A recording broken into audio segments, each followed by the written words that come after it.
भगवान श्री राम जी ने बताया, मरने के बाद आत्मा किसे खोजती है? माँ, बेटा या जीवन साथी को? जय श्री राम दोस्तों, गरुड़ पुराण का रहस्य जान लो, मोक्ष मिल जाएगा। दोस्तों, एक बार भगवान श्री राम जी और माता सीता जी अपने 14 वर्षों के वनवास के दौरान चित्रकूट में अपनी कुटिया में आराम कर रहे थे। उसी समय मरने के बाद आत्मा किसे खोजती है, इस विषय में दोनों के बीच एक गूढ़ संवाद हुआ। बातचीत करते करते माता सीता जी भगवान श्री राम जी से कहती हैं, हे प्रभु, मरने के बाद आत्मा किसे खोजती है? अपनी माँ को, बेटे को या फिर अपने जीवन साथी को? तब भगवान श्री राम जी कहते हैं, हे देवी सीते, आपने यह प्रश्न पूछकर समस्त मनुष्य जाति का कल्याण कर दिया है। मैं आपको इस प्रश्न का उत्तर एक अत्यंत ही कल्याणकारी कथा के माध्यम से देने जा रहा हूँ। कृपया इस कथा को आरंभ से अंत तक ध्यानपूर्वक सुनिएगा, क्योंकि जो भी मनुष्य इस कल्याणकारी कथा को मन लगाकर पूर्ण रूप से सुन लेता है, उसे निश्चित ही मोक्ष की प्राप्ति होती है। और जो मनुष्य इस कथा को अधूरा छोड़ देता है, उस पर परमात्मा की कृपा नहीं होती। तब माता सीता जी कहती हैं, हे प्रभु, आप मुझ पर विश्वास कीजिए। मैं इस कथा को आरंभ से अंत तक ध्यानपूर्वक सुनूंगी और जन जन तक इसे पहुंचाने का संकल्प भी करूंगी। तब भगवान श्री राम जी कथा आरंभ करते हुए कहते हैं, हे देवी सीते, क्या मरने के बाद आत्मा फिर से अपने घर लौट कर आती है? यह प्रश्न जितना सरल प्रतीत होता है, इसका उत्तर उतना ही रहस्यमय और गहराई से भरा हुआ है। आगे भगवान श्री राम जी कहते हैं, हे देवी सीते, हिंदू ग्रंथ गरुड़ पुराण एक ऐसा दिव्य ग्रंथ है जो मृत्यु के बाद आत्मा की अदृश्य और अनदेखी यात्रा का विस्तार से वर्णन करता है। गरुड़ पुराण के अनुसार आत्मा मरने के बाद कहाँ जाती है? क्या वह अपने परिवार के लोगों को खोजती है या नहीं? यह सब आत्मा के संस्कारों, उसकी इच्छाओं और मृत्यु के समय की मानसिक एवं आध्यात्मिक स्थिति पर निर्भर करता है।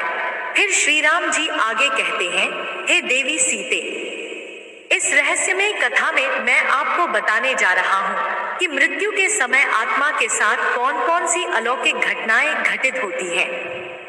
मनुष्य का शरीर मृत्यु को कैसे स्वीकार करता है और उस समय उसे कौन कौन से सूक्ष्म संकेत प्राप्त होते हैं। आत्मा शरीर से कब और कैसे निकलती है और उसे यह ज्ञात तक नहीं होता कि वह अब देह से अलग हो गई है। परिवार का विलाप, शोक और बिछड़ने की पीड़ा आत्मा के चेतन मन पर क्या प्रभाव डालती है, यह जानना केवल एक जानकारी नहीं है, बल्कि आत्मचेतना की शुरुआत है। आगे श्री राम जी कहते हैं, हे देवी सीते, आगे बढ़ने से पहले इस दिव्य कथा का सम्मान करते हुए इसे पूरे ध्यान से सुनिएगा। हे देवी, आत्मा की इस अदृश्य यात्रा की शुरुआत होती है अंत से, यानी मृत्यु से। आपको जानकर आश्चर्य होगा कि हिंदू धर्म में कुल 18 महापुराण हैं और इन सभी महापुराणों में एक विशेष ग्रंथ है, गरुड़ पुराण, जो न केवल मृत्यु के पश्चात आत्मा की रहस्यमय गाथा को उजागर करता है, बल्कि आत्मा की अंतिम पीड़ा, दिव्यता और कर्मों के प्रभाव को भी विस्तार से बताता है। गरुड़ पुराण में लगभग 19,000 श्लोकों के माध्यम से भगवान श्री नारायण ने अपने सारथी गरुड़ देव को उस परम रहस्य को बताया है, जो आत्मा की मृत्यु के बाद की अवस्थाओं को विस्तार से स्पष्ट करता है। प्राचीन रीति रिवाज और मान्यताओं के अनुसार गरुड़ पुराण का श्रवण न केवल मृत आत्मा को शांति और मोक्ष प्रदान करता है, बल्कि उसके परिवार को भी आध्यात्मिक बोध, मानसिक संतुलन और गहरी अनुभूति प्रदान कराता है। आगे भगवान श्री राम जी कहते हैं, हे देवी सीते, गरुड़ पुराण में बताया गया है कि मृत्यु से कुछ समय पहले ही मनुष्य को सूक्ष्म संकेतों का अनुभव होने लगता है, जैसे कोई दिव्य शक्ति उसे पुकार रही हो या उसे अपने पूर्वजों के दर्शन होने लगते हैं। ऐसा प्रतीत होता है जैसे शरीर धीरे धीरे शिथिल हो रहा है, ठंडक सबसे पहले पैरों से आरंभ होकर सिर तक पहुंच जाती है और सांसों की गति असामान्य हो जाती है, कभी तेज, कभी मंद। मृत्यु से कुछ क्षण पहले मनुष्य के चेहरे पर एक अलौकिक तेज आ जाता है, जैसे उसकी आत्मा दिव्यता से भर गई हो। जब जीवन की लौ बुझने लगती है, तो आत्मा ऊर्जा की अंतिम तरंग के साथ बाहर निकल जाती है, परंतु उसे यह ज्ञात नहीं होता कि वह अब शरीर से अलग हो चुकी है। शुभ कर्म करने वाले मनुष्यों की आत्मा सहजता से निकल जाती है, परंतु जिनके पाप अधिक होते हैं, उनके लिए यह क्षण अत्यंत पीड़ादायक हो जाता है। आत्मा के निकलते ही शरीर मौन और शीतल हो जाता है, लेकिन आत्मा भ्रम में रहती है कि वह जीवित है। वह अपने परिजनों को देखती है, उनसे बात करना चाहती है, परंतु उसकी आवाज शून्य में विलीन हो जाती है। उसे लगता है कि यह कोई स्वप्न है, परंतु वह चेतना की एक नई अवस्था में प्रवेश कर चुकी होती है। जब घर में रोने धोने की आवाजें गूंजती हैं, तो आत्मा उन्हें चुप कराना चाहती है। वह कहती है, मैं यही हूं, पर कह नहीं पाती। वह हवा में कांपती रहती है। कुछ आत्माएं बेचैन होकर हवाओं को हिलाने लगती हैं, दरवाजे खटखटाने लगते हैं और आत्मा परिवार के स्वप्नों में उतर आती है, एक संदेश देने के लिए, एक आस देने के लिए कि मैं अपने परिजनों को शांति दे रही हूँ। यह रहस्य न केवल मृत्यु का है, बल्कि जीवन के गहन अर्थ का भी संकेत देता है। आगे भगवान श्री राम जी कहते हैं, हे देवी सीते, अब मैं आपको बता रहा हूँ कि मृत्यु के देवता यमदूत कब और कैसे आते हैं। आत्मा मृत्यु के कुछ समय बाद एक नई हलचल को महसूस करती है। अचानक उसे एहसास होता है कि कोई अदृश्य, दृष्टि से परे शक्तियां मेरे समीप आ रही हैं। यदि आत्मा पुण्यवान होती है, तो उज्जवल तेजों में देवदूत उसे सम्मानपूर्वक स्वर्ग की ओर लेकर जाते हैं। लेकिन यदि किसी मनुष्य के कर्म अंधकार में रहते हैं, तो भयंकर यमदूत आते हैं और उसे पकड़कर मारते हुए चीखों और भय के मध्य नरक की दिशा में ले जाते हैं। लेकिन यह यात्रा यहीं समाप्त नहीं होती। सबसे पहले आत्मा को उसके संपूर्ण जीवन का दर्पण दिखाया जाता है। हर पुण्य कर्म उसकी चेतना में संतोष और प्रकाश, सुख की लौ जगा देता है। वहीं हर पाप कर्म उसे डर, पश्चाताप और दुख से भर देता है। और यमदूत धीरे से कहते हैं, अब तुम्हारा समय इस लोक में समाप्त हुआ। आगे भगवान श्री राम जी कहते हैं, हे देवी सीते, अब मैं आपको वह रहस्य बता रहा हूँ जो आत्मा मृत्यु के बाद 13 दिनों तक अनुभव करती है। गरुड़ पुराण बताता है कि आत्मा मृत्यु के बाद भी 13 दिनों तक इसी लोक में रहती है, परंतु वह स्थिति सामान्य नहीं होती। वह एक गहन और अदृश्य यात्रा का आरंभ होती है। पहले 3 दिन भ्रम, मोह और अज्ञान का समय होता है। आत्मा अपनी मृत्यु को स्वीकार नहीं करती। वह घर में ही भटकती रहती है। अपने परिवार के लोगों से बात करना चाहती है, पर उसकी आवाज कोई सुन नहीं सकता। यदि मृत्यु दुखद या हिंसक होती है, तो आत्मा बेचैनी, दर्द और उलझन में फंस जाती है। चौथे दिन से 10वें दिन तक आत्मा को धीरे धीरे सत्य का ज्ञान होने लगता है। उसे महसूस होता है कि मैं अब शरीर का हिस्सा नहीं हूँ। यदि परिवार द्वारा धार्मिक विधि विधान अनुसार क्रियाएं की गई होती हैं, तो आत्मा को थोड़ी राहत मिलती है। लेकिन जिनकी इच्छाएं अधूरी रह जाती हैं, उनकी आत्मा अशांत, दुखी और अस्थिर रहती है। 11वें से 13वें दिन तक आत्मा के लिए विदाई का समय आता है। पिंडदान और श्राद्ध उसके अगले लोक के द्वार खोलते हैं। जिसने अपने जीवन में धर्म और पुण्य कमाया होता है, उसे देवदूत स्वर्ग की ओर लेकर जाते हैं, जबकि जिसने पापों का बोझ संचित किया होता है, उसे यमदूत नरक की ओर लेकर जाते हैं। आगे भगवान श्री राम जी कहते हैं, हे देवी सीते, अब मैं आपको बता रहा हूं कि आत्मा कैसे देती है संकेत। जब कोई आत्मा मोह में बंधी होती है, तो वह रहस्यमय इशारे छोड़ती है। जैसे स्वप्नों में आना, घर में अदृश्य सुगंध फैलना, बिजली का अपने आप जलना बुझना, अचानक ठंडी हवा का बहना, यह सब आत्मा की मौन पुकारें होती है।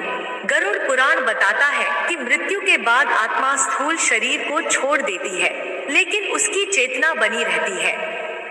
वह सबको देख सकती है, सुन सकती है, लेकिन बोल नहीं सकती, क्योंकि अब उसके पास ध्वनि उत्पन्न करने वाले शारीरिक उपकरण नहीं होते। जब भावना गहरी होती है तो आत्मा बिना बोले भी संवाद कर लेती है, कभी स्वप्नों में, कभी दिव्य सुगंध के रूप में, कभी उपकरण अपने आप बंद चालू होकर। यह सब आत्मा के मौन संकेत होते हैं। मोक्ष प्राप्ति का मतलब होता है आत्मा परमात्मा में विलीन हो जाती है और फिर वापस नहीं लौटती। और जो आत्माएं स्वर्ग या नरक जाती हैं, वे अपने कर्मों का फल भोगती हैं और पृथ्वी के कार्यों में हस्तक्षेप नहीं करती। परंतु जो आत्माएं अधूरी इच्छाओं के कारण भटक रही होती हैं, वे कभी कभी संकेत देकर सहायता की कामना करती हैं। गरुड़ पुराण बताता है पूर्वजों की आत्माएं पितृलोक में निवास करती हैं और जब उनके वंशज श्रद्धा से तर्पण या श्राद्ध करते हैं तो वे प्रसन्न होकर आशीर्वाद देते हैं। यदि परिवार पर कोई संकट आने वाला होता है तो पितरों की आत्माएं संकेत देती हैं, कभी स्वप्न में, कभी अंतर्मन में। यदि किसी दिवंगत आत्मा का बार बार स्वप्न में आना हो तो यह समझना चाहिए कि वह कोई संदेश देना चाहती है। गरुड़ पुराण बताता है कि यह स्वप्न केवल संयोग नहीं, बल्कि सूक्ष्म संदेश होते हैं। बहुत से लोग बताते हैं कि अचानक किसी दुर्घटना से बच गए हैं या कोई अदृश्य शक्ति उनके साथ थी। यह शक्ति संभवतः उनके पूर्वजों की आत्मा होती है, जो संकट के समय उनकी रक्षा करती है। जब घर में श्राद्ध, पिंडदान या धार्मिक पाठ होता है तो आत्माएं प्रसन्न होकर उस घर में सकारात्मक ऊर्जा भर देती हैं, जो परिवार को मानसिक शांति, सुरक्षा और समृद्धि प्रदान करती है। आत्माएं कभी स्वप्न, कभी विचार, कभी आभास के माध्यम से लोगों के निर्णयों को प्रभावित करती हैं। आगे भगवान श्री राम जी कहते हैं, हे देवी सीते, यह एक सूक्ष्म संवाद होता है जिसमें प्रेम, चेतावनी और आशीर्वाद छिपे होते हैं। आत्माओं को प्रसन्न करने के लिए लोगों को प्रत्येक वर्ष श्रद्धा और पिंडदान करना चाहिए। गरुड़ पुराण, पितृ स्तोत्र और महामृत्युंजय मंत्र का पाठ करना चाहिए। जरूरतमंदों को भोजन और दान देना चाहिए।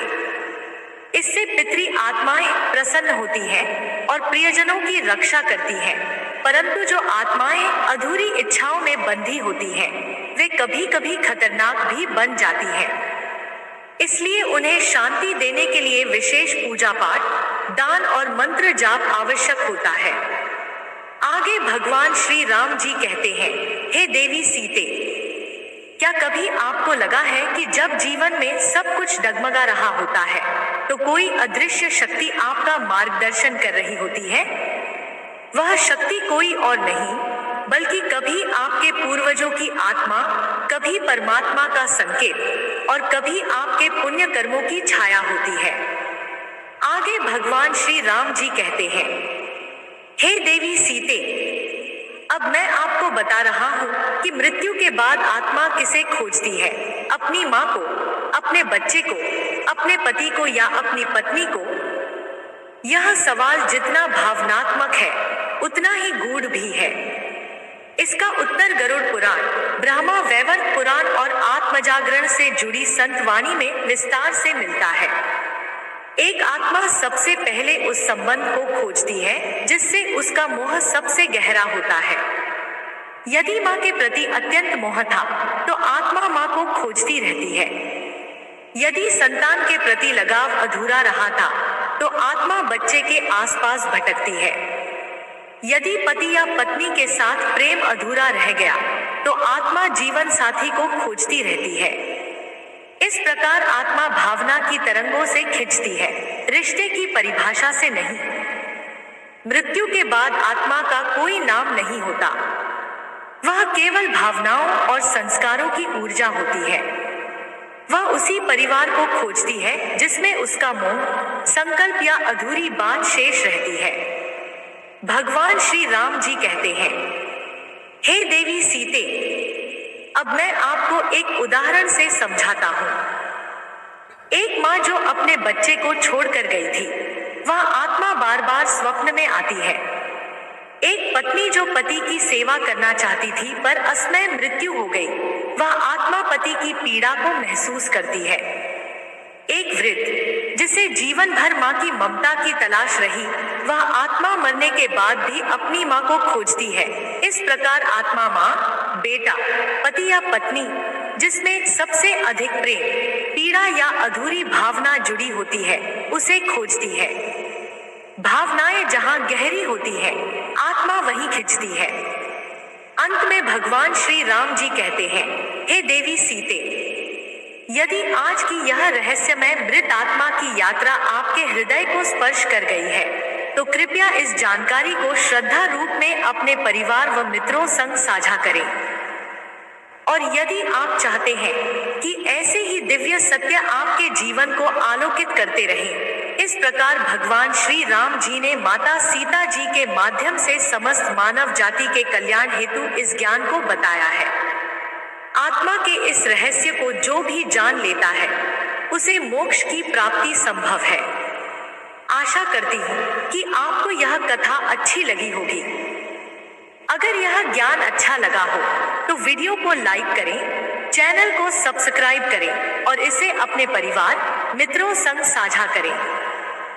फिर मिलेंगे एक और दिव्य कथा के साथ। तब तक के लिए कमेंट बॉक्स में प्रेम से लिखें, जय श्री राम जी, जय मां सीता माता। जो भी इस कथा को शुरू से अंत तक सुनता है, उस पर भगवान श्री राम जी और माता सीता जी की कृपा अवश्य होगी। आप सभी पर परमात्मा की कृपा सदा बनी रहे। आपका दिल से धन्यवाद। जय श्री राम।